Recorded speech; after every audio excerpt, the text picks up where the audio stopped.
Hoje a gente vai fazer o episódio número 4 desse projeto Em Torno de Lusiânia.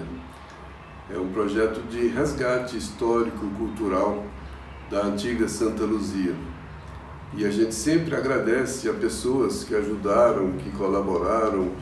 E nesse projeto a gente agradece muito sempre a seu Antônio Reis, que franqueou para a gente o acesso ao arquivo de Gelmires Reis, e tem muita coisa contada, escrita, lembrada e anotada nesses arquivos. E também pessoas que nos ajudaram com informações, pessoas que nós conversamos, pessoas que cederam fotos, que eu vou citando aos poucos. Maura Meireles, que cedeu muitas fotos para todos os episódios, que a gente ainda vai soltando aos poucos. O amigo Dilmar Thier, Thier do IBGE, como é conhecido, que também cedeu muitas fotos para esses episódios. Grandes conversas que eu tive com Gilson Roriz, que faleceu recentemente, e conversamos muito a respeito de fotos e de coisas também que nos ajudou. Mas a base desse trabalho é o arquivo do professor e historiador Gelmires Reis.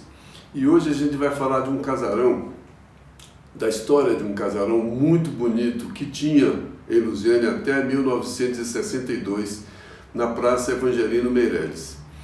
Esse casarão, ele pertenceu à família de José de Melo Álvares, pertenceu a José de Melo Álvares, depois foi vendido, foi prefeitura, sede da prefeitura e fórum, depois foi demolido no início da década de 60 para a construção do clube, que também já foi demolido recentemente, né?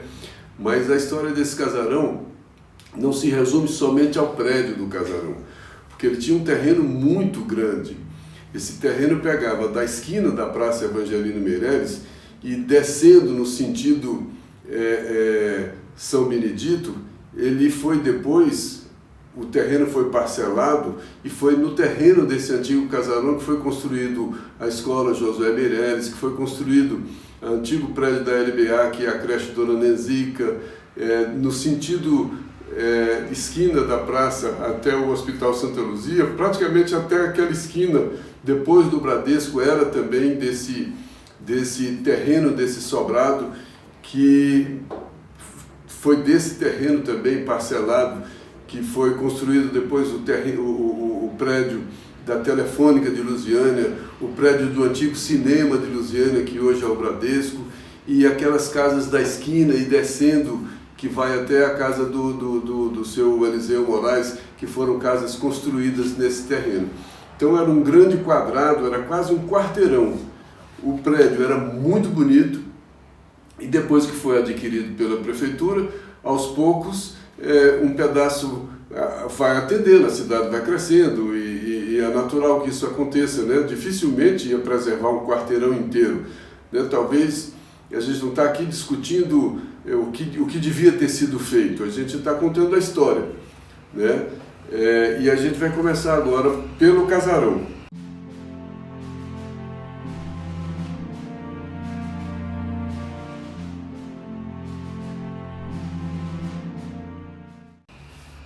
Esse casarão, ele era caiado de branco, oleado de azul. Na sua frente ele tinha, no sentido Praça Evangelino São Benedito, descendo ali, ele tinha 2 portas e 5 janelas. E do outro lado, do lado que segue para o Hospital Santa Luzia, ele tinha 5 portas, que depois foram transformadas em 5 janelas. Olha o tamanho desse casarão de esquina. E aí vem a história ele tinha 19 metros de cada lado, 19 metros assim, 19 assim. O casarão, não o terreno. E aqui tem a história do casarão. Ele foi construído por Modesto de Melo Álvares, que era pai de José de Melo Álvares, por volta de 1830. Construído por volta de 1830. Depois ele passou a pertencer ao filho, né, de Modesto, que é José de Melo Álvares. Depois os herdeiros, com a morte de José de Melo, os herdeiros venderam esse casarão para um padre Domingos de Moraes Sarmento. A ideia era a construção do Palácio Episcopal, né, da futura sede da Diocese de Santa Luzia, que acabou não vingando, porque foi criada uma comissão, essa comissão ia arrecadar um fundo para adquirir esse imóvel que foi adquirido, mas como esse fundo não foi suficiente, o negócio não foi concluído. E aí o major Eliseu de Araújo Melo acabou adquirindo esse casarão. Mais adiante, o intendente municipal, Dr. Sebastião de Araújo Machado, o intendente era o correspondente, hoje é prefeito, o Dr. Sebastião de Araújo Machado, que foi intendente de 1934 a 1935, ele adquiriu o imóvel para a prefeitura, para o funcionamento do fórum e prefeitura. Esse casarão foi reformado, tem fotos mostrando na época que ele era prefeitura e fórum. Mais tarde, o outro intendente, Epaminondas Roriz, que foi intendente de 1938 a 1946, destinou esse mesmo imóvel também para o funcionamento da Escola Normal Americana do Brasil, antes da construção do grupo, mais embaixo, devido a seus amplos e arejados aposentos. Segundo Gelmires Reis, aí já foi uma informação do escrito de Gelmires, as gerações mais recentes não conheceram o vasto quarteirão de terreno que pertencia a esse casarão. Partindo da esquina da Praça Evangelino Meireles, descia pela Rua São Benedito, quase até ao Córrego Viegas. E do outro lado, partia da esquina da Praça Evangelino e ia quase até o Hospital Santa Luzia. Esse terreno, que era praticamente um quarteirão, aos poucos foi sendo parcelado, como a gente comentou. Pequenos terrenos foram, o terreno grande foi dividido em terrenos menores e aos poucos a prefeitura foi cedendo para um ou para outro de acordo com o interesse público. E foi assim que em 1943, na gestão de Epaminondas Roriz, foi construído o chamado Grupo Escolar e depois Escola Normal Americana do Brasil. Então já era uma fatia desse terreno antigo, do velho casarão, onde foi o local onde foi construída a escola, que hoje é a Escola Josué Meireles. Lá foi construído esse grupo e depois a Escola Normal Americana do Brasil. Foi construído em 1943, na gestão de Epaminondas Roriz. No ano de 1960, tinha a seguinte inscrição na fachada dessa escola: Ginásio e Escola Normal Americana do Brasil. No ano de 65 já tinha mudado, estava escrito Grupo Escolar Professor Gelmires Reis. A gente tem as fotos, inclusive, mostrando a fachada dessas épocas. E ele ficou com o nome de Grupo Escolar Professor Gelmires Reis, até que teve que ser mudado, porque teve uma lei estadual que não permitia o nome de pessoas vivas em prédios públicos. Aí o próprio Gelmires foi quem sugeriu que o nome dado fosse o de Josué Meireles. Gelmires Reis tinha sido aluno de Josué Meireles no início dos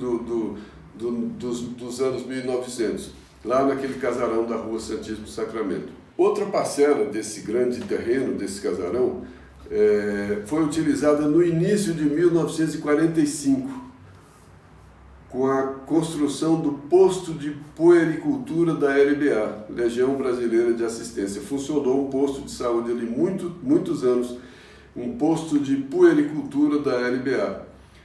Quando o meu pai chegou em Lusiânia, no início de 50, ele trabalhou nesse posto de saúde.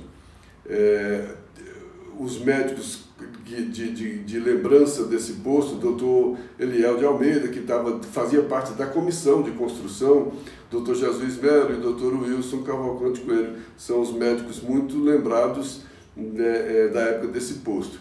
E esse posto depois foi sendo modificado e transformado, virou creche, e hoje é uma escola Dona Nenzica, Escola de Educação Infantil.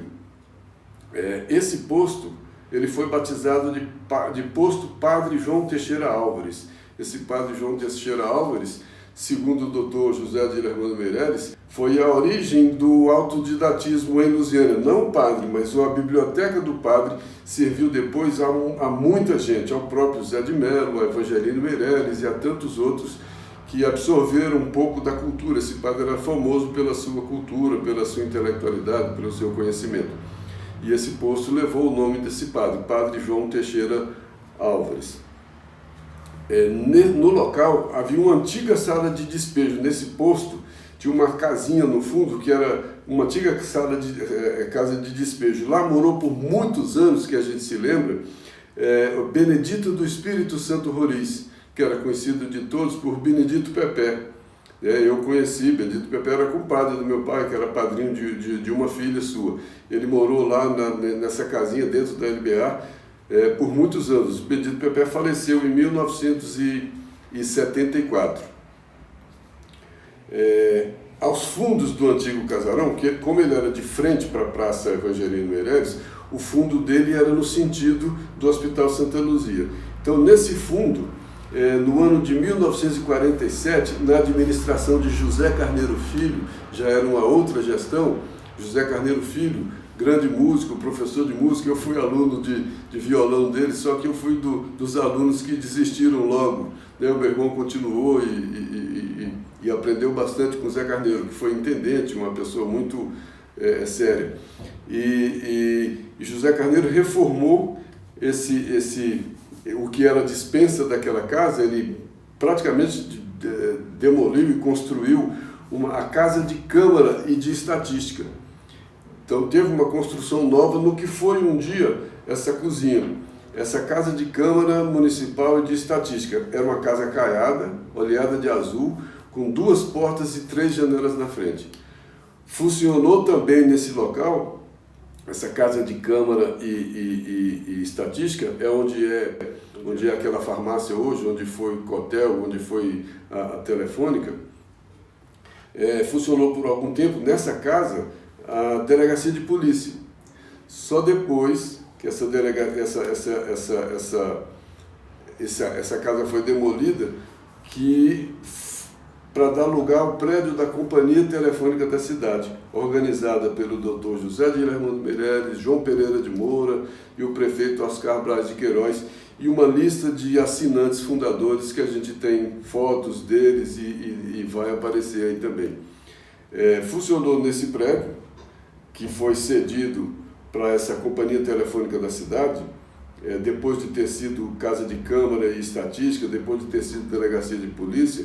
Funcionou lá essa Companhia Telefônica, que depois passou para o Estado, virou a Cotelgo, Companhia Telefônica de Goiás, né? Depois foi Rádio Mega e atualmente é uma farmácia. No ano de 1958, foi fundada em Lusiânia uma organização com 60 sócios.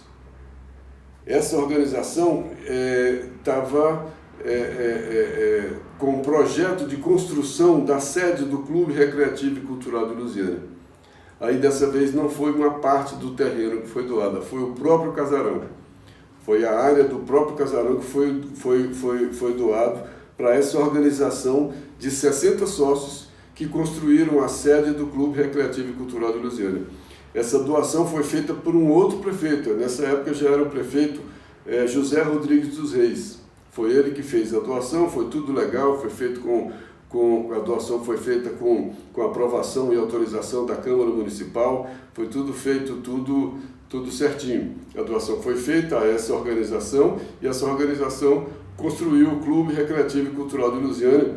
E esse casarão, então, esse bonito casarão, foi demolido em 1961, quando foi iniciada a obra de construção do clube. E esse clube, que fez parte da história de várias gerações, inclusive a minha, esse clube foi demolido agora, nesse ano de 2024. E a gente cita aqui, para conhecimento, para lembrança, a primeira diretoria do clube, que é dessa organização fundada por esses 60 sócios, para a construção da sede do clube. A primeira diretoria do clube que foi eleita, ela tinha como presidente Renato Portela, vice-presidente Laudimiro Roriz, primeiro secretário Orlando Roriz, segundo secretário Miguel de Jesus Salomão, primeiro tesoureiro Dr. Wilson Cavalcante Coelho, segundo tesoureiro Antônio Moraes Roriz, diretor social Jales José de Moraes e orador Dr. José de Lermando Meireles. e mais uma nova parcela daquele grande terreno do casarão foi também utilizada com outra finalidade. No ano de 1959, parte desse terreno, depois da Telefônica, né, foi usada pela empresa teatral do Planalto Central. Essa empresa teatral do Planalto Central foi quem construiu o Cine Teatro Planalto. Esse cinema de Lusiânia tão lembrado pela memória de tanta gente que ia assistir filme durante, né, a minha infância. A gente ia para o cinema assistir filme, comprar balinha no Bar do Zé Guiar lá na frente. Muita gente tem muitas lembranças dessa época do cinema. O Cine Teatro Planalto foi construído e mobiliado até 1959 por uma sociedade formada aqui, eu já me citou até a sociedade, formada por Laudimiro Roriz, Orlando Roriz, Antônio Moraes Roriz, Joaquim Domingos Roriz, Jales José de Moraes, José de Araújo Melo, Eurico Roriz de Paiva, Miguel de Jesus Salomão, Benedito Roriz de Paiva, Eliseu Aprígio de Moraes, João Pereira de Moura e José Roriz Aguiar e Antônio Luciano de Araújo. Posteriormente, o senhor José Roriz Aguiar adquiriu as ações dos outros sócios, tornando-se o único proprietário. O cinema também foi, depois do José Roriz Aguiar, o cinema foi propriedade do seu Milton Carneiro. Depois de fechado o cinema, aos fundos do prédio onde funcionou, aos fundos do prédio do cinema, funcionou também um bar e churrascaria do Canecão, que era do amigo Magno Carneiro, conhecido Tigrão, né, que manteve lá aos fundos do antigo cinema esse Canecão, muito frequentado pela juventude também da época. E também nesse local, já onde foi o cinema, foi um depósito de bebida da escola. Atualmente funciona um banco, o Banco Bradesco. E depois do Bradesco a gente tem mais uma casa e descendo ali à direita, descendo ali para o Hospital Santa Luzia, tem mais duas casas que foram construídas que nesse terreno, esse grande terreno parcelado. Essa é a história de um único casarão, que a gente lembra os grandes quintais, né? Um casarão desse bem no centro da cidade, em frente à Praça Evangelino Meireles, que não foi grande assim o tempo todo, a própria travessa Rui Barbosa para chegar ali foi um trabalho também feito depois, que aos poucos a gente vai comentando. Mas era um grande casarão que ocupava quase um quarteirão e que se transformou no clube, na LBA, que é a escola, no Colégio Josué Meireles, na Cotelgo, na Central Telefônica, que virou Cotelgo, que hoje que virou rádio, que hoje é uma farmácia, no cinema, que virou hoje um banco, e é a história desse grande casarão, e que a gente mostra essa história para o nosso conhecimento e deleite.